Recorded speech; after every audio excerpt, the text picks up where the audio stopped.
ಆಂಧ್ರಪ್ರದೇಶದ ಗಡಿಗೆ ಹೊಂದಿಕೊಂಡಿರುವ ಗ್ರಾಮೀಣ ಭಾಗದ ವಿದ್ಯಾರ್ಥಿಗಳಿಗೆ ಅನುಕೂಲವಾಗಲೆಂದು 80ರ ದಶಕದಲ್ಲಿ ರಾಜ್ಯ ಸರ್ಕಾರ ಗೂಳೂರು ಹೋಬಳಿ ಕೇಂದ್ರದಲ್ಲಿ ಹಿಂದುಳಿದ ಮತ್ತು ಅಲ್ಪಸಂಖ್ಯಾತರ ಸಾರ್ವಜನಿಕ ವಿದ್ಯಾರ್ಥಿ ನಿಲಯವನ್ನು ನಿರ್ಮಿಸಿತು.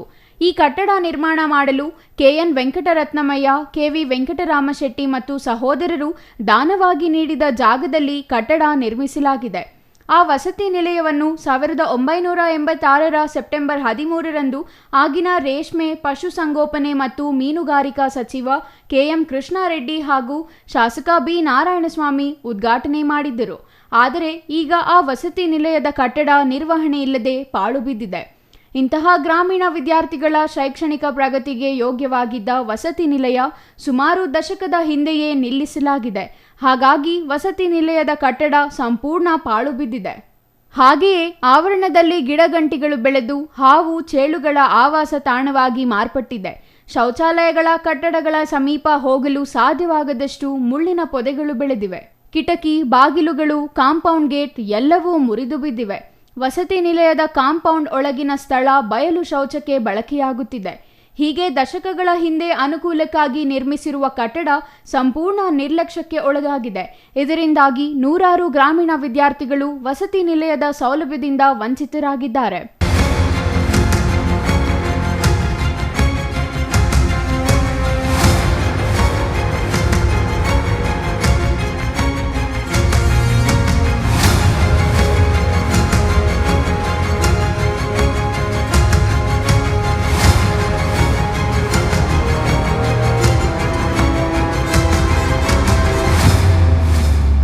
ವೀಕ್ಷಕರೇ, ಈ ಹಾಸ್ಟೆಲ್ಲಿನ ಒಂದು ಇತಿಹಾಸ ನೋಡಿದಾಗ ಅಂದರೆ ಇದು ಯಾವಾಗ ಸ್ಥಾಪನೆ ಆಯಿತು, ಯಾರು ಉದ್ಘಾಟನೆ ಮಾಡಿದರು, ಯಾವ ಕಾಲದಲ್ಲಿ ಈ ಕಟ್ಟಡವನ್ನು ಉದ್ಘಾಟನೆ ಮಾಡಿ ವಿದ್ಯಾರ್ಥಿಗಳು ಎಲ್ಲ ಈ ಹಾಸ್ಟೆಲಲ್ಲಿ ಇದ್ದರು ಎಂಬುದರ ಇತಿಹಾಸವನ್ನು ನೋಡೋದಾದರೆ ಇಲ್ಲಿ ಬನ್ನಿ ವೀಕ್ಷಕರೇ. ಇಲ್ಲಿ ಹಿಂದುಳಿದ ವರ್ಗ ಮತ್ತು ಅಲ್ಪಸಂಖ್ಯಾತರ ಸಾರ್ವಜನಿಕ ವಿದ್ಯಾರ್ಥಿ ನಿಲಯವನ್ನು ಆಗಿನ ಒಂದು ಶಾಸಕರಾಗಿದ್ದಂತಹ ನಾರಾಯಣಸ್ವಾಮಿ ಅವರು ಒಂದು ನೇತೃತ್ವದಲ್ಲಿ ಇದನ್ನು ಉದ್ಘಾಟನೆ ಮಾಡಲಾಯಿತು. ಇದು ಉದ್ಘಾಟನೆಯನ್ನು ಆಗಿರುವಂತಹ ಒಂದು ರೇಷ್ಮೆ, ಪಶುಸಂಗೋಪನೆ ಮತ್ತು ಮೀನುಗಾರಿಕೆ ಸಚಿವರಾದಂತಹ ಶ್ರೀ ಕೆ ಎಂ ಕೃಷ್ಣಾರೆಡ್ಡಿರವರು ಸಮೇತ ಅವರ ನೇತೃತ್ವದಲ್ಲಿ ಉದ್ಘಾಟನೆ ಮಾಡಲಾಗಿತ್ತು. ಆದರೆ 1986ರಲ್ಲಿ ಇದು ಗೂಳೂರು ಹೋಬಳಿಯಲ್ಲಿ ಉದ್ಘಾಟನೆ ಮಾಡಲಾಗಿತ್ತು ಈ ಹಾಸ್ಟೆಲ್ ವ್ಯವಸ್ಥೆ. ಆದರೆ ಈ ಹಾಸ್ಟೆಲ್ ವ್ಯವಸ್ಥೆ 40 ವರ್ಷಗಳ ಹಿಂದೆ ಈ ಹಾಸ್ಟೆಲ್ ವ್ಯವಸ್ಥೆಯನ್ನು ಉದ್ಘಾಟನೆ ಮಾಡಿ ಕೆ ಎಂ ಕೃಷ್ಣಾರೆಡ್ಡಿರವರ ಒಂದು ನೇತೃತ್ವದ ಉದ್ಘಾಟನೆ ಮಾಡಿ ಆಗಿನ ಶಾಸಕರಾದಂಥ ನಾರಾಯಣಸ್ವಾಮಿ ಅವರ ನೇತೃತ್ವದಲ್ಲಿ ಈ ಹಾಸ್ಟೆಲ್ ವ್ಯವಸ್ಥೆಯನ್ನು ಎಲ್ಲ ಕಟ್ಟಡವನ್ನು ಕಟ್ಟಿ ಒಂದು ಶಂಕುಸ್ಥಾಪನೆಯನ್ನು ಮಾಡಿ ಉದ್ಘಾಟನೆ ಮಾಡಲಾಗಿತ್ತು. ಆದರೆ ಆಗ ಹಿಂದೆ ನಡೆಯತಕ್ಕಂಥ ಒಂದು ಹಾಸ್ಟೆಲ್ ವ್ಯವಸ್ಥೆ ಈಗ ಮುಚ್ಚಿರುವುದು ಒಂದು ವಿಪರ್ಯಾಸ ಎನ್ನಬಹುದು. ಯಾಕೆ ಅಂತೀರಾ? ಆದರೆ ಯಾಕೆ ಈ ಥರ ಎಲ್ಲ ಬಾಗಿಲು ಜಡಿದು ಎಲ್ಲ ಬೀಗ ಹಾಕಿ ಯಾಕೆ ಈ ಥರ ಮುಚ್ಚಿದ್ದಾರೆ ಎಂಬುದಕ್ಕೆ ಅಧಿಕಾರಿಗಳೇ ಸಾಕ್ಷಿ. ಅಧಿಕಾರಿಗಳೇ ಇದಕ್ಕೆ ಉತ್ತರ ಕೊಡಬೇಕಿದೆ. ಗೂಳೂರು ಹೋಬಳಿ ವ್ಯಾಪ್ತಿಯಲ್ಲಿ ಕೇವಲ 3 ಸರ್ಕಾರಿ ಪ್ರೌಢಶಾಲೆಗಳು ಮಾತ್ರ ಇವೆ. ಮಾರಗಾನಕುಂಟೆ ಮತ್ತು ತಿಮ್ಮಂಪಲ್ಲಿ ಗ್ರಾಮಗಳಲ್ಲಿ ಪ್ರೌಢಶಾಲೆಗಳಿದ್ದು ಅವುಗಳ ಸಮೀಪವೇ ವಸತಿ ನಿಲಯಗಳು ಇವೆ. ಆದರೆ ಹೋಬಳಿ ಕೇಂದ್ರದಲ್ಲಿ ವಸತಿ ನಿಲಯ ಇಲ್ಲವಾಗಿದೆ. ಇದರಿಂದಾಗಿ ಗೂಳೂರು ಹೋಬಳಿಯ ಗ್ರಾಮಗಳಾದ ಬೊಮ್ಮಯ್ಯಗಾರಪಲ್ಲಿ, ಗುಂಡ್ಲಪಲ್ಲಿ, ಕೊತ್ತೂರು, ಬ್ರಾಹ್ಮಣರಹಳ್ಳಿ, ಪಾರ್ವತಿಪುರ ತಾಂಡ, ಸದ್ದಪಲ್ಲಿ, ದೋರಣಾಲಪಲ್ಲಿ ಸೇರಿದಂತೆ ದೂರದ ಗ್ರಾಮೀಣ ವಿದ್ಯಾರ್ಥಿಗಳು ಪರದಾಡುವಂತಾಗಿದೆ. ಬಾಗೇಪಲ್ಲಿ ತಾಲೂಕಿನ ಗೂಳೂರು ಹೋಬಳಿ ಏನು ಕೇಂದ್ರವಾಗಿದೆ. ಈ ಕೇಂದ್ರದಲ್ಲಿ ಸುಮಾರು ವರ್ಷಗಳ ಹಿಂದೆ ಹಿಂದುಳಿದ ವರ್ಗಗಳ ಕಲ್ಯಾಣ ಇಲಾಖೆಯಿಂದ ಒಂದು ಹಾಸ್ಟೆಲ್ ವ್ಯವಸ್ಥೆಯನ್ನು ನಡೆಸಲಾಗುತ್ತಿತ್ತು. ಸುಮಾರು ಅಲ್ಲಿ ಭಾಗದಿಂದ ಬರುವ ಗ್ರಾಮೀಣ ವಿದ್ಯಾರ್ಥಿಗಳು ಸುಮಾರು ಈ ಹಾಸ್ಟೆಲ್ ವ್ಯವಸ್ಥೆಯನ್ನು ಪಡೆದುಕೊಂಡು ಇಲ್ಲೇ ಓದ್ತಾ ಇರುವಂಥ ವಿದ್ಯಾರ್ಥಿಗಳು KSಗಳಾಗಿದ್ದಾರೆ, IAS ಆಗಿದ್ದಾರೆ. ಹಾಗೆ ಸ್ಥಳೀಯವಾಗಿರುವಂಥ ಒಂದು ಶಾಸಕರು ಸಮೇತ ಈ ಸರ್ಕಾರಿ ಶಾಲೆಯಲ್ಲೇ ಓದಿ ಈ ಹೋಬಳಿಯಲ್ಲೇ ಓದಿರುವಂಥದ್ದು ಪರಿಸ್ಥಿತಿಗಳನ್ನು ನಾವು ನೋಡ್ಬೋದು.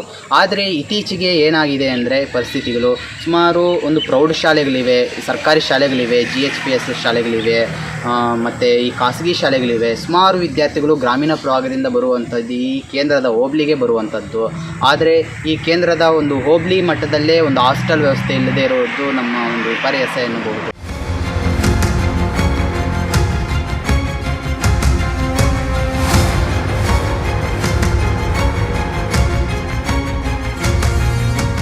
ಈ ಬಗ್ಗೆ ಕೃಷಿ ಕೂಲಿ ಕಾರ್ಮಿಕರ ಸಂಘಟನೆಯ ರಾಜ್ಯ ಉಪಾಧ್ಯಕ್ಷ ಎಂಪಿ ಮುನಿವೆಂಕಟಪ್ಪ ಮಾತನಾಡಿ, ಬಾಗೇಪಲ್ಲಿ ತಾಲೂಕು ಹಿಂದುಳಿದ ತಾಲೂಕು. ಇದು ಆರ್ಥಿಕವಾಗಿ, ಶೈಕ್ಷಣಿಕವಾಗಿ, ಸಾಮಾಜಿಕವಾಗಿ ಅತ್ಯಂತ ಹಿಂದುಳಿದ ಪ್ರದೇಶ. ಗೂಳೂರು ಹೋಬಳಿ ಇನ್ನೂ ಹಿಂದುಳಿದ ಪ್ರದೇಶವಾಗಿದ್ದು, ಇಲ್ಲಿ ಲಂಬಾಣಿ ತಾಂಡಾಗಳಿಂದ ಬೆಟ್ಟಗುಡ್ಡಗಳಲ್ಲಿ ಹಸಿರಿನಿಂದಿರುವ ಕುಟುಂಬಗಳನ್ನು ನೋಡಬಹುದು. ಈ ಹೋಬಳಿಯಲ್ಲಿ 1986ರಲ್ಲಿ ಸರ್ಕಾರಿ ಹಿಂದುಳಿದ ವರ್ಗಗಳು ಹಾಗೂ ಅಲ್ಪಸಂಖ್ಯಾತರ ವಿದ್ಯಾರ್ಥಿ ನಿಲಯ ನಿರ್ಮಾಣ ಮಾಡಲಾಗಿತ್ತು. ವಿದ್ಯಾರ್ಥಿ ನಿಲಯದಲ್ಲಿ 100 ಜನರು ಶಿಕ್ಷಣವನ್ನು ಪಡೆದು ಹಲವಾರು ವಿಭಾಗಗಳಲ್ಲಿ ಕೆಲಸ ಮಾಡುತ್ತಿರುವ ಚರಿತ್ರೆ ಇಲ್ಲಿದೆ ಎಂದರು.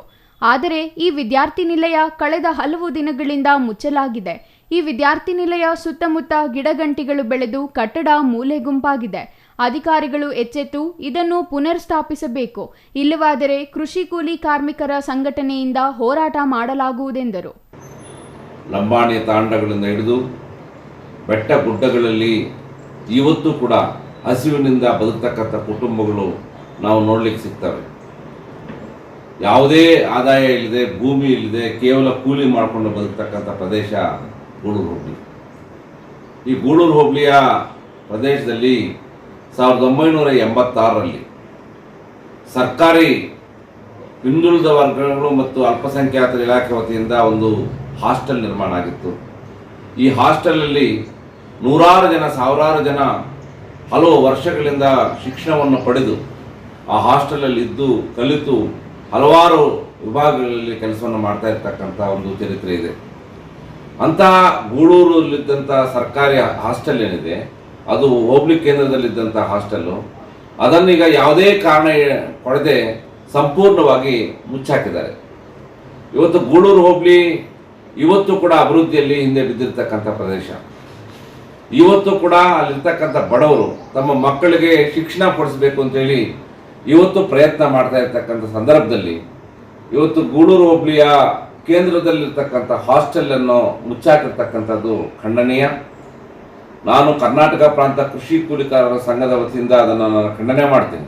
R Ganesh, CTV news, Bagepalli.